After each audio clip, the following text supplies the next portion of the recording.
안녕하십니까. 성화의 삶 마지막 시간입니다. 12주차 강의까지 함께 따라와 주셔서 감사합니다. 오늘은 존 오웬이라고 하는 유명한 청교도 학자가 쓴 죄의 죽음이라는 이런 책을 함께 읽고자 합니다. 이 책입니다. 이 책이고 이거랑 비슷한 이 성화에 관련된 책들을 전집으로 부흥가 개혁사라는 출판사에서 냈습니다. 찾아보시면 쉽게 찾아서 읽으실 수 있을 겁니다. 이 존 오웬이라는 청교도 신학자는 영국 사람인데요. 이 사람은 옥스퍼드 대학교의 부총장이었습니다. 이 사람은 뛰어난 학자인 동시에 뛰어난 행정가이기도 했습니다. 그래서 이 존 오웬이라는 사람이 학생들을 대상으로 옥스퍼드대 학생들을 대상으로 이 영국 사회에 만연해 있던 불경건과 나태함의 경종을 울리기 위해서 쓴 책이 바로 이 죄 죽임이라는 책입니다. 학생들을 대상으로 썼기 때문에 어렵지 않고 누구나 읽을 수 있는 그런 교양 도서 수준의 책이라고 할 수 있겠습니다. 이 책의 핵심적인 구절은 로마서 8장 13절에 나온 구절입니다. 로마서 8장 13절에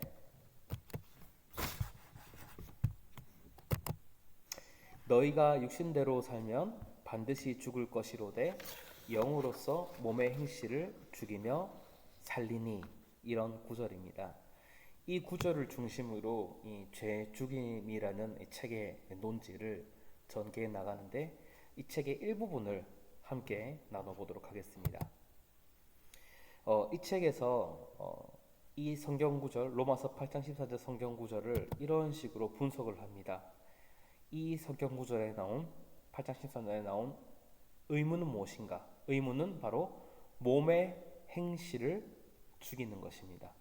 그리고 이 의무를 지닌 사람들, 이 의무를 지닌 주체는 누구냐 하면 너희라고 나오죠. 사도 바울이 너희가 육신대로 살면 이렇게 말을 시작하지 않습니까? 너희가 의무를 지닌 주체고, 의무를 지킬 때 약속은 무엇이냐? 살리라. 몸의 행실을 죽이면, 이 약속을 지키면 산다고 하는 것입니다. 그리고 이 의무를 주도하시는 분이 계십니다. 너희가 주도하는 게 아니라 이 의무를 주도하시는 분은 성령님이십니다. 영으로서 몸의 행실을 죽이지 않습니까? 그래서 의무를 주도하시는 분은 영으로서로 나타난 성령님이십니다. 이것을 하나하나 살펴보도록 하겠습니다. 이 성경 구절을 원문 그대로 읽으면 조건문입니다. 조건문은 영어로 하면은 if죠. 너희가 이렇게 하면은 이렇게 될 것이다 라고 하는 문장의 구조를 우리가 조건문이라고 하지 않습니까? 조건문인데요. 이 성경 구조를 원문 그대로 번역을 해본다면 너희가 육신대로 살면 반드시 죽을 것이다. 그러나 만일 너희가 영으로서 몸의 행실을 죽이면 살 것이다. 이렇게 나와 있습니다. 그러니까 이것은 마치 목적과 수단의 관계를 이야기하는 것으로 우리가 생각할 수 있습니다. 그러니까 약으로서 질병을 치유하는 것처럼 성령의 역사로서 몸의 행실, 즉 이제 죄를 죽인다면은 우리가 살아난다는 것입니다. 마치 질병을 치유해서 살아나는 것처럼 그렇게 살아난다는 것입니다. 이 문장이 조건문으로 되어 있다는 것을 기억하시고, 우리가 영으로서 몸의 행실을 죽이면 살 것이다. 이 논지를 기억해 주시면 되겠습니다. 그리고 아까 전에 말씀드린 대상에 대해서 한번 나눠보고자 합니다. 로마서 본문에 너희가 라고 나왔을 때 여기 너희는 당연히 신자들을 얘기합니다. 성도를 얘기합니다. 그러니까 예수님을 믿지 않는 사람들에게 얘기한 것이 아니라 예수님을 이미 믿고 있는 사람들, 예수님 믿고 있는 사람들에게 육신대로 살면 안 되고 영으로서 몸의 행실을 죽여야 된다. 이렇게 이야기를 하고 있는 것입니다. 8장 1절에 의하면 이 너희가 이 신자들은요 결코 정죄함이 없다고 했던 사람들입니다. 예수 그리스도의 십자가의 구속 사역을 통해서 더 이상 정죄함이 없는 사람들, 그리고 육신에 있지 않고 영에 있는 자들, 그리고 그리스도의 영으로 말미암아 산 자들, 이런 사람들을 향해서 이야기하는 것입니다. 그러니까 불신자에게 육신대로 살면 죽을 것이로되 영으로서 몸의 행실을 죽이며 살리니 이렇게 이야기를 한 것이 아니라 신자들에게 이야기한 것입니다. 신자들에게 육신대로 살지 말고 너희에게 이미 임하신 성령의 역사로서 몸의 행실을 죽여라고 이렇게 이야기한 것입니다. 그러니까 이미 구원받기로 작정되었고 구원받은 자들에게 하는 이야기입니다. 그 다음에 주도자에 대해서 우리가 살펴보겠습니다. 너희가 육신대로 살면 반드시 죽을 것이로되 영으로서 몸의 행실을 죽이면 살리니 라고 얘기하지 않습니까? 영으로서. 여기 나오는 영은 당연히 성령님을 의미합니다. 아까 전 우리가 살핀 이 대상자를 보면요, 육신에 있지 않고 영에 있는 자들, 그리스도의 영, 성령으로 말미암아 산 자들, 이렇게 얘기하지 않습니까? 성령을 통해서 구원받았기 때문에 동시에 성령님을 통해서 몸의 행실, 즉 이 죄를 죽인다라고 하는 것입니다. 이 성령님은 15절에 나온 것처럼 양자의 영, 우리를 하나님의 자녀로 삼으시는 그 영이고요. 26절에 말한 것처럼 우리를 위해 간구하시는 영, 성령님을 이야기합니다. 이 성령님을 통해서 우리가 몸의 행실, 이 죄를 죽이는 것이지, 우리가 어떤 신념을 가지고, 우리가 어떤 능력을 가지고, 우리 스스로가 어떤 동기를 가지고 죄를 죽이는 것이 아닙니다. 우리가 해나가는 고행이 아니란 것입니다. 죄를 우리가 죽일 수 있다, 이 죄의 영향을 우리가 극복할 수 있다라고 하는 것을 우리는 종교라고 합니다. 그런데 성령님이 하신다 라고 하면 우리는 이것을 복음이라고 합니다. 우리는 온전히 성령의 역사를 통해서 복음의 원리를 통해서 우리 안에 내재되어 있는 죄의 영향력을 죽이는 것이지, 우리의 신념이나 우리의 능력이나 우리가 갖고 있던 어떤 지식에 의해서 우리가 무엇을 하는 것이 아닙니다. 제가 11주차 강의 때 도파민 네이션 책 가지고 이렇게 죄를 극복할 수 있다고 막 이렇게 얘기를 하지 않았습니까? 물론 그런 지혜를 우리가 사용할 수 있지만 성령님이 아니고서는 뭐 그런 책을 100권 1000권 갖다 줘도 우리가 절대 할 수 없다라고 하는 것입니다. 물론 숨길 수는 있고 드러난 현상적인 문제는 어느 정도 해결할 수 있겠지만 근본적인 죄의 영향력으로부터 우리가 해방될 수는 없다라고 하는 것입니다. 그 다음에 의무에 대해서 살펴보겠습니다. 영으로서 몸의 행실을 죽이면 살리니 라고 얘기합니다. 우리의 의무는 몸의 행실을 죽이는 것입니다. 이 몸은 그냥 자연인 상태의 우리의 몸을 얘기하는 것이 아니라 일종의 성경이 말하는 비유법이죠. 우리가 몸을 갖고 있기 때문에 짓는 죄들을 이야기하지 않습니까? 몸이란 것은 원래 거룩하고 하나님께 영광을 돌리는 수단으로서 이렇게 하나님이 지으신 생명으로서 존재하지만 타락함으로써 몸이 죄를 짓는 수단으로 변질되었고, 우리가 예수 그리스도를 믿어서 거룩하게 되었고 우리가 몸으로 선행을 행할 수 있지만 여전히 우리 몸 가운데 죄를 짓고자 하는 욕망이 남아있지 않습니까? 이런 차원에서의 몸의 행실을 죽이라고 이야기하는 것입니다. 여기 있는 몸의 행실은 제가 쓴 것처럼 우리 본성에 남아있는, 잔여되어 있는 부패와 타락함에 대해서 이야기합니다. 갈라디아서 5장 19절에 이 몸의 행실, 육체의 일에 대해서 자세하게 설명하는데요, 마치 우리가 이전에 살폈던 7대죄와 같은 어떤 목록들이 이렇게 나와 있는 것을 볼 수 있습니다. 육체의 일은 분명하니 곧 음행과 더러운 것과 호색과 우상 숭배와 주술과 원수 맺는 것과 분쟁과 시기와 분냉과 당짓는 것과 분열함과 이단과 투기와 술 취함과 방탕함과 또 그와 같은 것이라. 뭐 이런 식으로 육체의 일, 몸의 행실들을 쭉 말을 하는데요. 우리 신자의 의무는 이런 몸의 행실을 죽이는 것입니다. 우리 의무가 몸의 행실을 죽이는 것이라는 것은 몸의 행실이 있기 때문에 이런 의무가 발생하는 것이지 않습니까? 우리가 예수 그리스도를 믿고 하나님의 자녀가 되어서 우리가 거룩한 백성이 되었지만 여전히 이런 몸의 행실이 우리에게 남아 있다라고 하는 것입니다. 그래서 이 몸의 행실이 남아 있는 것을 죽이는 것이 우리의 의무이고 이 의무를 부지런히 행해야 한다는 것입니다. 그리고 이것을 죽여야 된다고 이야기를 합니다. 죽인다는 것은요, 이 책에 있는 것을 제가 그대로 인용하자면 그 힘, 생기, 권능의 원리를 제거해서 행동이나 활동을 하지 못하도록 하는 것, 혹은 그것이 스스로 원하는 행동을 하지 못하도록 하는 것이라고 나와 있습니다. 우리에게는 죄를 짓고자 하는 죄의 영향력이 여전히 남아 있습니다. 우리가 예수님을 믿고 이롭게 살아가려고 하지만 우리가 끊임없이 이 몸의 행실을 죽이기 위해서 이 몸의 행실이 우리 안에서 작동하지 못하도록 부지런히 애를 써야 한다는 것입니다. 이것을 끊임없이 죽여야 됩니다. 우리 안에 있는 이 죄의 영향력이 심지어 우리 삶을 주도하려고 할 때가 있습니다. 죄가 우리 삶을 주도하려고 하는데 이것이 행동하지 못하도록 우리가 이것의 주도권을 빼앗기지 아니하고 끊임없이 이것을 죽여야 한다고 하는 것입니다.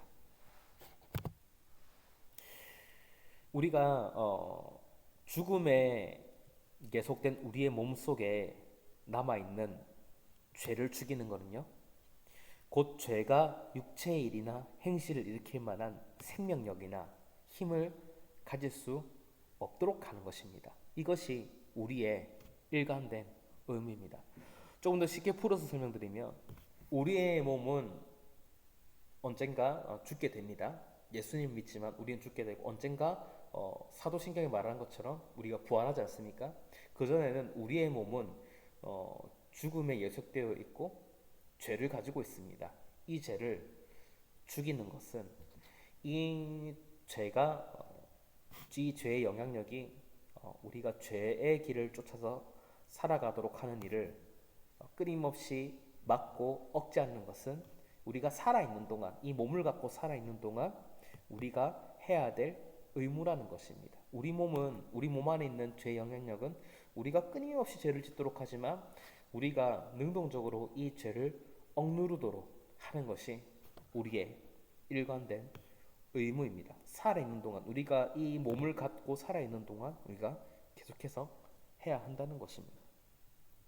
이것은 우리가 죽어서 영원히 낙원에 들어가기 전까지 우리가 이제 부활의 새로운 몸, 더 이상 죄 지을 수 없는 부활의 몸을 입기 전까지 이 땅에서의 이 몸을 입고 있는 동안 계속해서 부지런히 죄의 영향력을 억제를 해야 하는 것이 우리의 의무라고 하는 것입니다.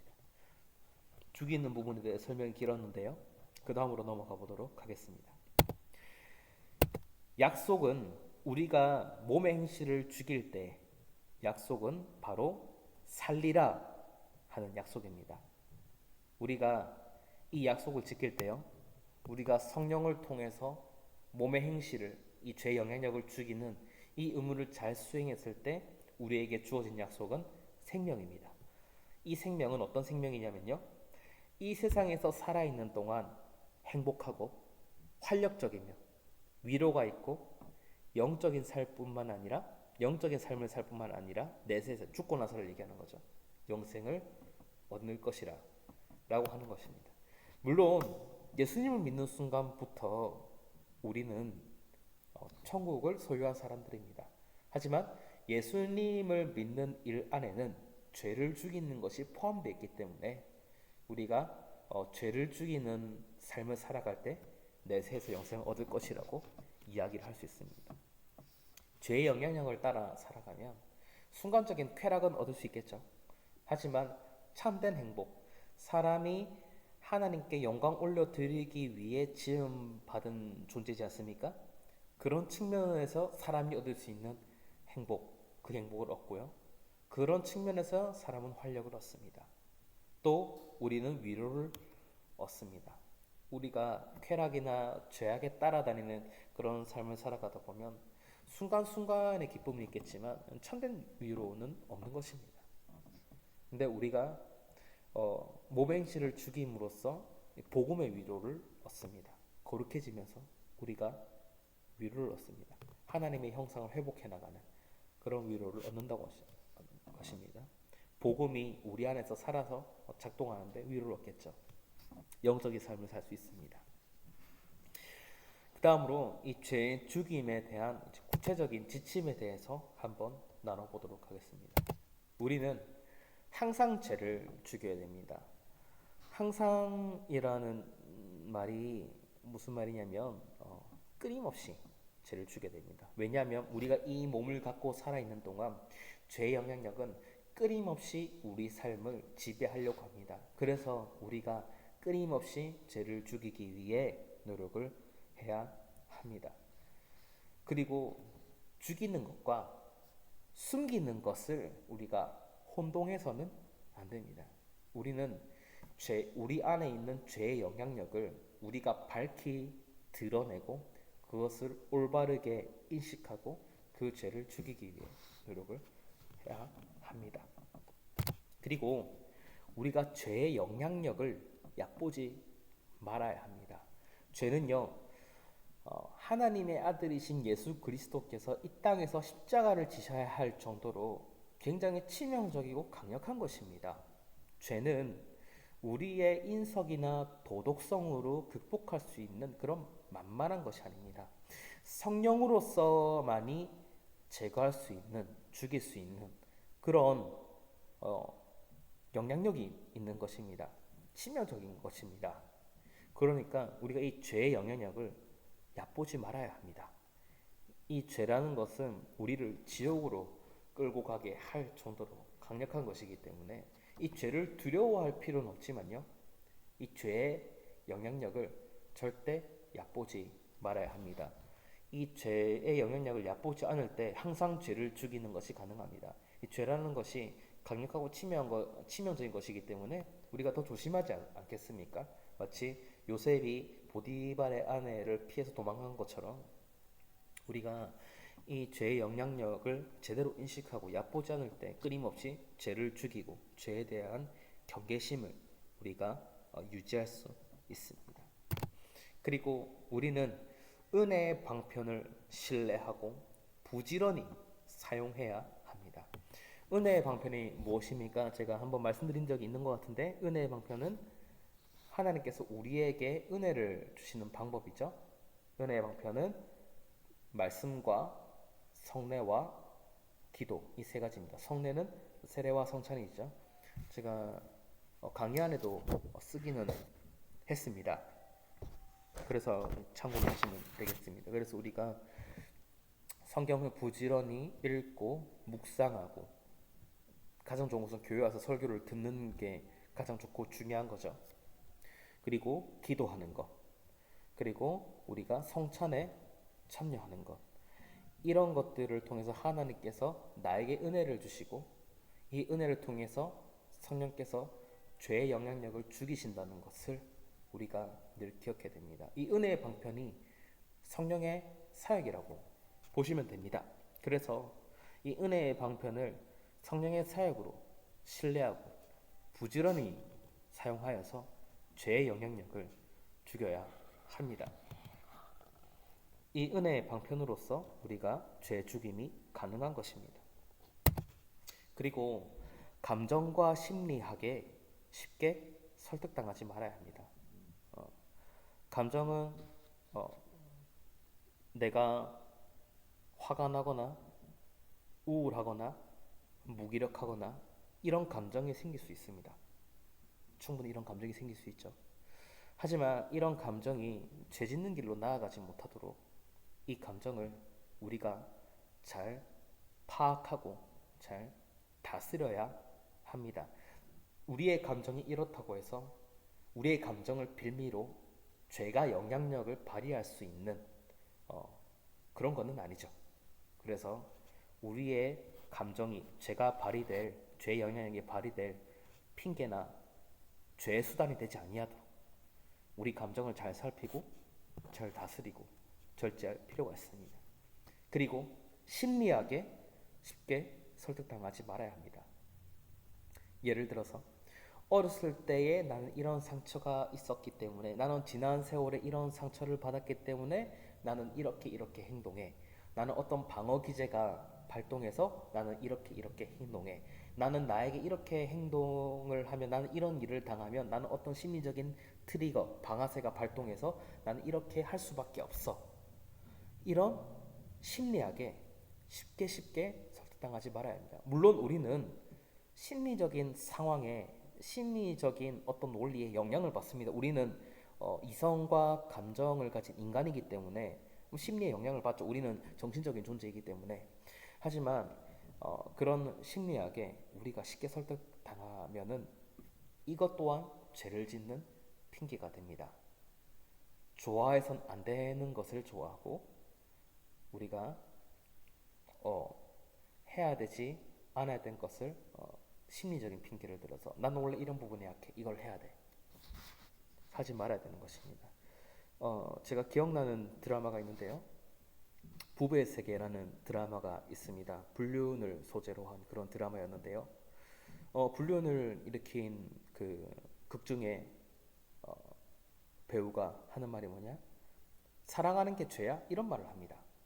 그것이 사랑이 아니죠. 사실은 잘못된 욕망인데, 그것을 사랑으로 포장해서 내가 이런 사랑하는 감정을 품는 게 죄냐라고 자신의 배우자에게 소리를 지르는 그런 장면에 제가 굉장히 충격을 많이 받았습니다. 드라마는 현실을 일부 반영하죠. 그래서 그것을 보면서 세상 사람들이 이렇게 생각하는구나, 이렇게 생각하는 사람들이 있을 수 있겠구나, 그런 생각을 제가 했더랬습니다. 그래서 내가 좋아한다고 해서 그것이 다 정답이 아니고 그것을 해야 되는 것은 아닙니다. 우리는 성도이고 죄의 영향력을 죽여야 될 의무를 가지고 있는 사람들입니다. 그래서 우리의 감정과 우리의 심리나 우리의 생각, 이런 것에 설득당하지 않고 하나님의 말씀을 기준으로 성령의 능력을 통하여서 죄의 영향력을 끊임없이 죽여야 하는 것이 바로 우리의 의무입니다. 그리고 이런 길이 바로 성화의 삶이라고 할 수 있겠습니다. 네, 오늘 존 오웬의 죄 죽임을 함께 살펴보면서 12주차 강의까지 모두 우리가 마무리했습니다. 12주 동안 부족한 강의를 잘 따라와 주시고 과제도 잘 해주셔서 너무나 감사합니다. 12주차 강의를 여기까지 해서 모두 마치면서 성화의 삶 강의를 마무리하도록 하겠습니다. 저는 다음 학기 때 또 다른 상공부로 찾아뵙도록 하겠습니다. 그동안 모바일로 또 컴퓨터로 이렇게 강의 듣고 과제 하신다고 정말 고생 많으셨습니다. 감사합니다.